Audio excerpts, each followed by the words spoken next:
সাধারণত আমরা যখন বিশাল কোনো যাত্রীবাহী বিমানের কথা ভাবি, মানে ককপিটের দৃশ্যটা চোখে ভাসে, তাই না? হ্যাঁ, একজন খুব শান্ত প্রফেশনাল পাইলট বসে আছেন। একদম।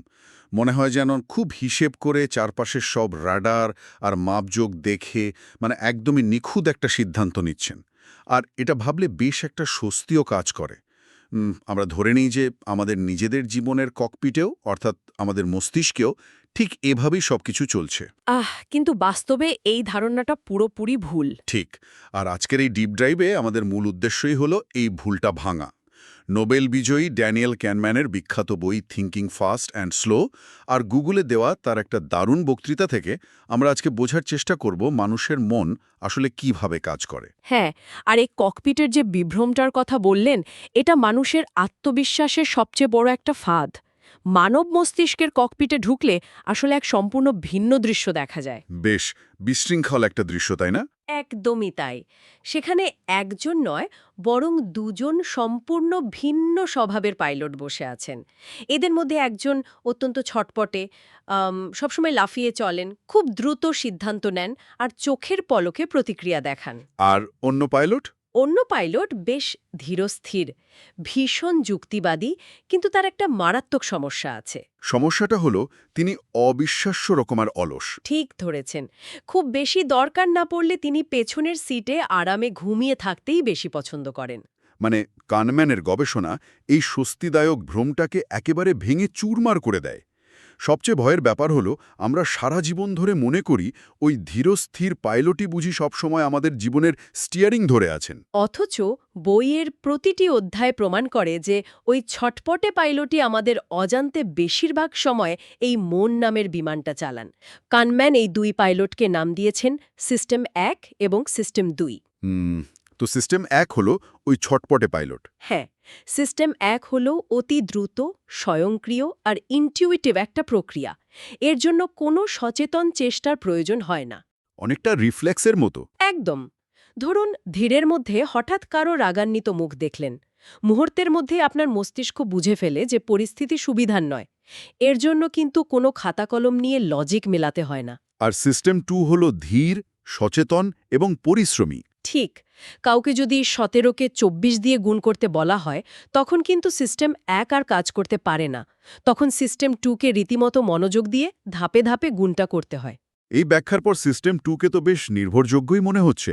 কিন্তু কানম্যানের ওই বিখ্যাত ব্যাট এবং বলের ধাঁধাটা আমার পুরো ধারণাকে একেবারে নাড়িয়ে দিয়েছে। ও হ্যাঁ, ওই ধাঁধাটা দারুণ। ধাঁধাটা খুব সহজ মনে হয়। একটি ব্যাট আর একটি বলের মোট দাম $১.১০। ব্যাটের দাম বলের চেয়ে ঠিক $১ বেশি। তাহলে বলের দাম কত? এই প্রশ্নটা শুনলেই মাথার ভেতরে একটা স্বয়ংক্রিয় কণ্ঠস্বর লাফ দিয়ে ওঠে। হ্যাঁ, লাফ দিয়ে বলে ১০ সেন্ট, কারণ ১.১০ থেকে ১ বাদ দিলে তো ১০ সেন্টই হয়। কিন্তু একটু সচেতন হয়ে অঙ্কটা কষলেই ভুলটা ধরা পড়ে। রাইট, কারণ বলের দাম ১০ সেন্ট হলে ব্যাটের দাম হবে $১.১০। তাহলে মোট দাম হয়ে যায় $১.২০। অর্থাৎ বলের আসল দাম মাত্র ৫ সেন্ট। হ্যাঁ, ৫ সেন্ট।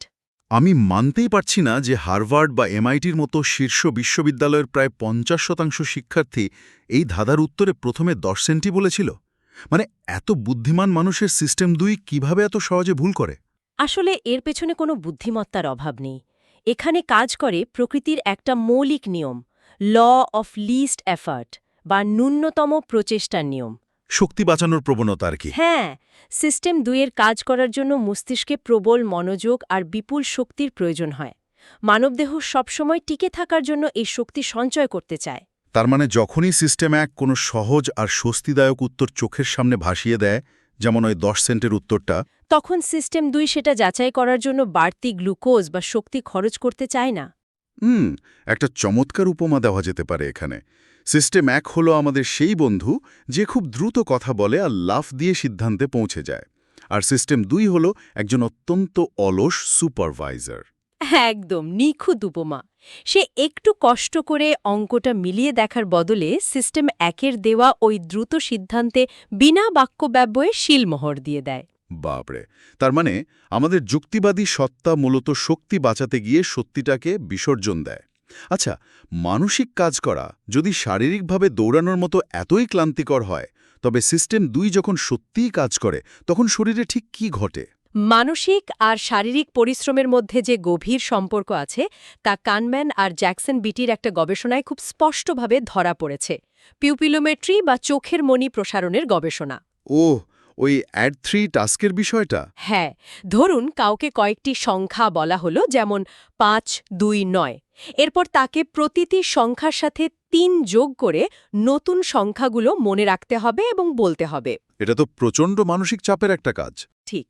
আর গবেষণা চলাকালে দেখা গেল মানুষটি যখনই এই হিসাব শুরু করছে তার চোখের মণি প্রায় ৫০% পর্যন্ত প্রসারিত হয়ে যাচ্ছে। ৫০%? অবিশ্বাস্য। শুধু তাই নয়, হৃৎস্পন্দনও উল্লেখযোগ্য হারে বেড়ে যায়। মানে পেশির টানের মতো মস্তিষ্কের এই টানটাও সরাসরি পরিমাপ করা যায়। বিষয়টা অনেকটা মস্তিষ্কের ১০০ মিটার স্প্রিন্টের মতো। আর যখন মস্তিষ্ক এই স্প্রিন্টে দৌড়ায় তখন সে আক্ষরিক অর্থেই চারপাশের জগৎ সম্পর্কে অন্ধ হয়ে যায়। বিখ্যাত ইনভিজিবল গরিলা এক্সপেরিমেন্ট তো এটাই প্রমাণ করে, তাই না? একদম তাই। ওই যে বাস্কেটবল পাস গোনার ভিডিওটা। হ্যাঁ, ভিডিওতে দর্শকদের বলা হয় সাদা শার্ট পরা দলের বাস্কেটবল পাসের সংখ্যা গুনতে। এই গোনার কাজটা তো সিস্টেম 2 এর নিবিড় কাজ। দর্শকরা এত গম্ভীরভাবে মনোযোগ দেয় যে চোখের সামনে দিয়ে একটা গরিলা পরা একটা মানুষ বুক চাপড়াতে চাপড়াতে হেঁটে গেলেও প্রায় অর্ধেক মানুষ তা খেয়ালই করে না। এই অন্ধত্ব আমাদের মনোযোগের চরম সীমাবদ্ধতাটা বুঝিয়ে দেয়। মস্তিষ্কের শক্তির ভাণ্ডার খুব সীমিত। সিস্টেম 2 যখন পুরো শক্তি একটা কাজে ঢেলে দেয়, তখন চারপাশের দৃশ্য বা শব্দ বোঝার জন্য আর কোনো শক্তি বাকি থাকে না। ঠিক বলেছেন।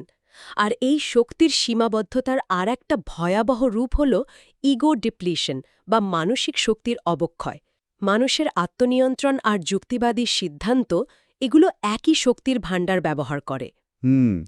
এই গ্লুকোজ ক্ষয়ের পরিণাম যে কতটা ভয়াবহ হতে পারে তা ওই ইসরায়েলের প্যারোল বিচারকদের গবেষণাটায় একদম স্পষ্ট। হ্যাঁ, ওই গবেষণাটা রীতিমতো চমকে দেওয়ার মতো।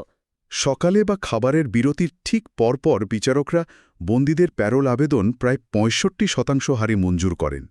কিন্তু সময় গড়িয়ে যাওয়ার সাথে সাথে যখন তারা ক্লান্ত আর ক্ষুধার্ত হতে থাকেন, আবেদন মঞ্জুরের হার কমতে কমতে প্রায় শূন্যের কোঠায় নেমে আসে। খাবারের ঠিক আগে কোনো আবেদন এলে তার প্যারোল পাওয়ার সম্ভাবনা থাকেই না বললেই চলে।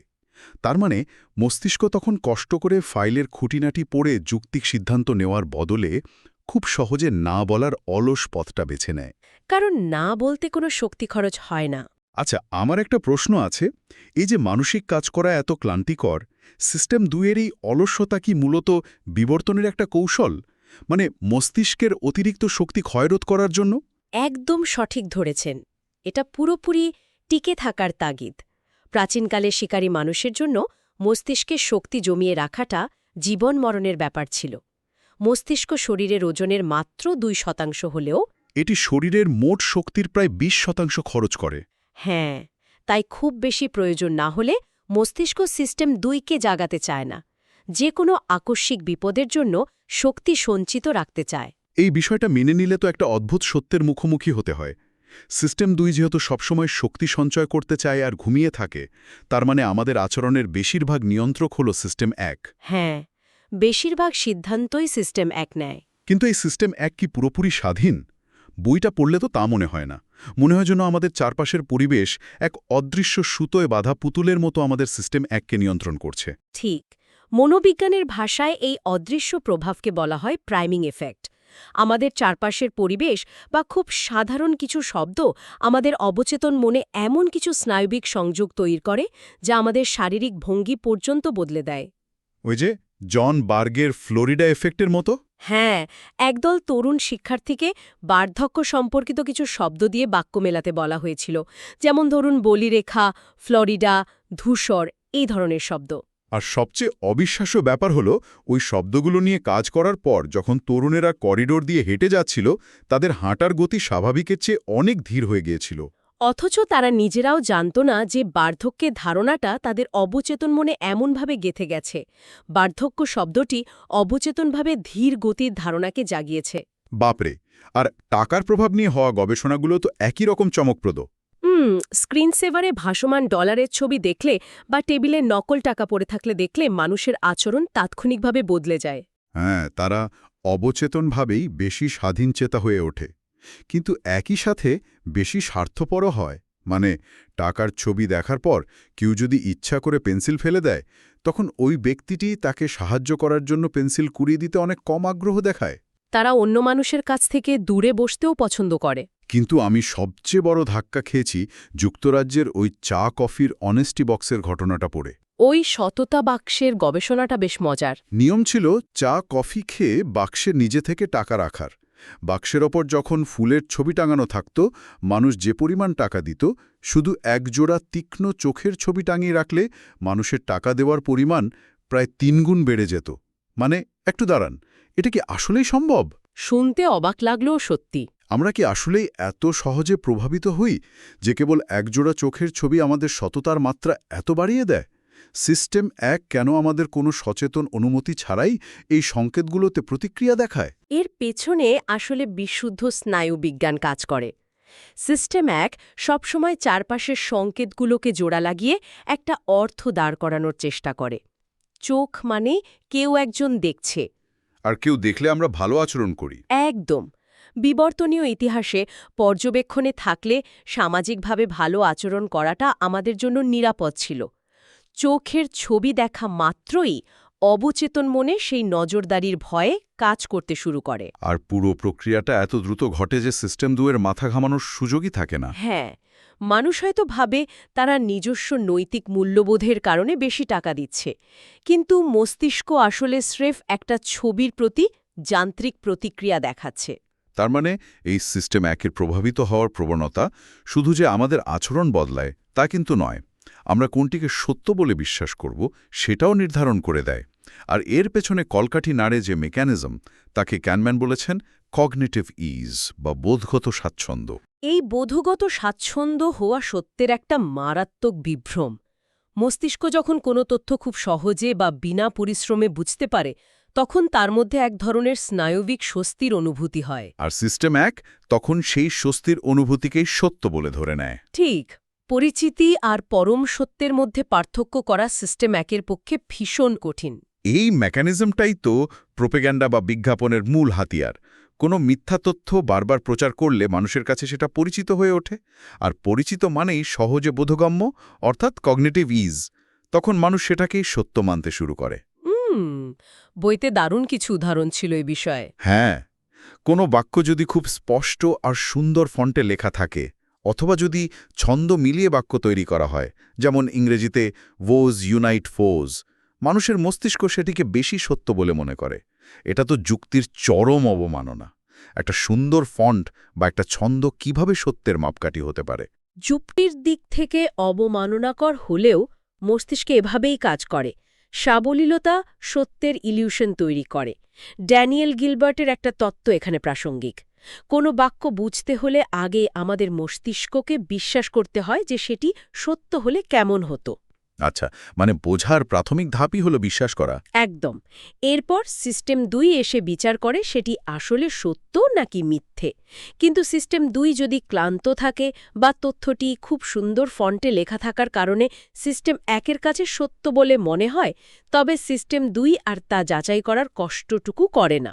আর ঠিক এই জায়গাটিতেই আসে কানম্যানের সেই বিখ্যাত সূত্র, what you see is all there is, মানে যা দেখছি তাই সব।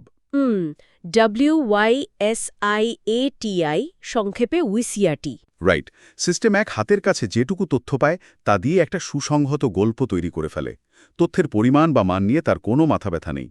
যেমন কাউকে বলা হলো, নেতা হিসেবে অমুক কেমন, সে খুব বুদ্ধিমান এবং দৃঢ়চেতা। এরপর আর কিছু শোনার আগেই সিস্টেম 1 বলে উঠবে, হ্যাঁ, সে তো দারুণ নেতা। অথচ পরের শব্দগুলো হয়তো ছিল দুর্নীতিগ্রস্ত আর নিষ্ঠুর। মস্তিষ্ক অসম্পূর্ণ তথ্য পছন্দ করে না, তাই সে বাকিটা নিজের মতো বানিয়ে নেয়। আর এই নীতির কারণেই আমরা অনেক সময় ইনটিউশন বা স্বজ্ঞার ফাঁদে পড়ি। কারণ সিস্টেম 1 অসম্পূর্ণ তথ্য দিয়ে এমন এক জোরালো গল্প বানায় যা আমাদের প্রবল আত্মবিশ্বাসী করে তোলে। তাহলে একটা গভীর প্রশ্ন চলে আসে এখানে, আমরা কি ইনটিউশনকে কখনোই বিশ্বাস করব না? গুগল টকে কানম্যান আরেকজন বিশেষজ্ঞ গ্যারি ক্লেইনের সাথে তার একটা দারুণ আলোচনার কথা বলেছিলেন। হ্যাঁ, গ্যারি ক্লেইন মনে করতেন ইনটিউশন খুবই শক্তিশালী জিনিস, আর কানম্যান মনে করতেন এটি একটা ফাঁদ। কিন্তু পরে তারা একমত হয়েছিলেন, তাই না? ঠিক, তারা একমত হন যে ইনটিউশন আসলে জাদুকরী কোনো ষষ্ঠ ইন্দ্রিয় নয়।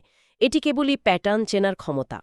একজন অভিজ্ঞ দাবাড়ু বা ফায়ার ফাইটার তাদের ইনটিউশনের ওপর সম্পূর্ণ ভরসা করতে পারেন। কারণ তারা অত্যন্ত নিয়মতান্ত্রিক পরিবেশে কাজ করেন। হ্যাঁ, জ্বলন্ত ভবনে উত্তাপ বা ধোঁয়ার একটা নির্দিষ্ট প্যাটার্ন থাকে। তারা কোনো সিদ্ধান্ত নিলে সাথে সাথে তার ফলাফল দেখতে পান এবং শিখতে পারেন। কিন্তু এই একই ইনটিউশন শেয়ার বাজারের বিনিয়োগকারী বা দীর্ঘমেয়াদী রাজনৈতিক বিশ্লেষকদের ক্ষেত্রে সম্পূর্ণ অকেজো। সেখানে পরিবেশটা অত্যন্ত বিশৃঙ্খল। ক্যানম্যানের মতে দীর্ঘমেয়াদী রাজনৈতিক ভবিষ্যৎবাণী করার ক্ষেত্রে একজন বিশেষজ্ঞের ক্ষমতা একটা ডার্ট ছোড়া বানরের চেয়ে দেশি কিছু নয়। ডার্ট ছোড়া বানর? মানে আমি ঠিক এই জায়গাটাতেই পৌঁছাতে যাচ্ছিলাম। টিভিতে টক শোতে যখন কোনো বিশ্লেষক প্রচণ্ড আত্মবিশ্বাসের সাথে ভবিষ্যৎবাণী করেন, তখন সেই আত্মবিশ্বাস কি তার জ্ঞানের গভীরতা প্রমাণ করে? মোটেও না। এটি কি কেবল সিস্টেম একের তৈরি করা একটা অত্যন্ত সুসংহত কিন্তু ভিত্তিহীন গল্পের ফসল? একদম তাই। ক্যানম্যান বারবার মনে করিয়ে দিয়েছেন যে আত্মবিশ্বাস আসলে সত্যের কোনো মাপকাঠি নয়। এটি কেবল একটা অনুভূতির নাম। সিস্টেম এক হাতের কাছে পাওয়া অল্প কিছু তথ্য দিয়ে যখন একটা গোছানো গল্প তৈরি করে, তখন আমাদের মনে ওই কগনিটিভ ইজ বা বোধগত স্বাচ্ছন্দ্য তৈরি হয়। আর সেই স্বাচ্ছন্দ্য থেকেই আসে প্রবল আত্মবিশ্বাস।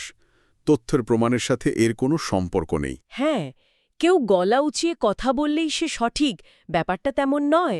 এর মানে হলো তার মাথার ভেতরের গল্পটা খুব নিখুঁতভাবে গাঁথা হয়েছে। সম্পূর্ণ আলোচনা থেকে তাহলে কি শিখলাম আমরা? মানুষের মস্তিষ্ক মূলত অতি দ্রুত আর স্বজ্ঞাত সিস্টেম এক এবং অত্যন্ত অলস কিন্তু যুক্তিবাদী সিস্টেম ২ এর মধ্যে অবিরাম এক রশি টানাটানির খেলা। আমরা সবসময় নিজেদের সিদ্ধান্তের যৌক্তিক নিয়ন্ত্রক নই, বরং প্রায়শই পরিবেশ, ক্লান্তি এবং অবচেতন সংকেত দ্বারা চালিত হই। একদম। আজকের এই ডিপ ডাইভের একেবারে শেষ প্রান্তে এসে শ্রোতাদের জন্য একটা নতুন ভাবনার খোরাক রেখে যেতে চাই। আমরা জানলাম যে আমাদের ব্যক্তিগত কনফিডেন্স আসলে সত্যের কোনো মাপকাঠি নয়, বরং এটি কেবলই মস্তিষ্কের তথ্য প্রক্রিয়াকরণের স্বাচ্ছন্দ্য মাত্র। একটা ইলিউশন বলা যায়। ঠিক।